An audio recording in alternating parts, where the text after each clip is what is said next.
ಜೀವ ಮತ್ತು ಜೀವನ ಅಮೂಲ್ಯವಾದದ್ದು. ಹಾಗಾಗಿ ಪ್ರತಿಯೊಬ್ಬ ದ್ವಿಚಕ್ರ ವಾಹನ ಸವಾರರು ಕಡ್ಡಾಯವಾಗಿ ಹೆಲ್ಮೆಟ್ ಧರಿಸುವಂತೆ ಪೊಲೀಸ್ ಇಲಾಖೆಯಿಂದ ಜಾಗೃತಿ ಮೂಡಿಸಲಾಯಿತು. ಜಿಲ್ಲಾ ಪೊಲೀಸ್ ವರಿಷ್ಠಾಧಿಕಾರಿಗಳ ಆದೇಶದಂತೆ ಡಿವೈಎಸ್ಪಿ ದತ್ತಾತ್ರೇಯ ಕಾರ್ನಾಡರ ನೇತೃತ್ವದಲ್ಲಿ ಲಿಂಗಸುಗೂರು ಪೊಲೀಸ್ ಠಾಣೆಯ ವ್ಯಾಪ್ತಿಯಲ್ಲಿ ಬರುವ ದ್ವಿಚಕ್ರ ವಾಹನಗಳ ಸವಾರರು ಕಡ್ಡಾಯವಾಗಿ ಹೆಲ್ಮೆಟ್ ಧರಿಸಬೇಕು. ಹೆಲ್ಮೆಟ್ ಹಾಕುವುದರಿಂದ ಅಪಘಾತದ ವೇಳೆ ಬಹುತೇಕ ಪ್ರಾಣಾಪಾಯವನ್ನು ತಡೆಗಟ್ಟಬಹುದಾಗಿದೆ.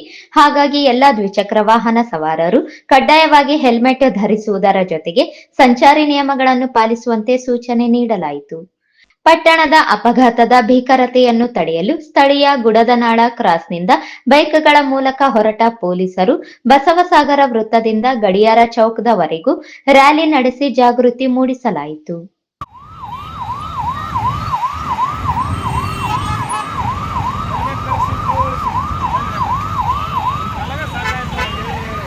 ಒಂದರ ಹಿಂಗ ಹೋಯ್ತು.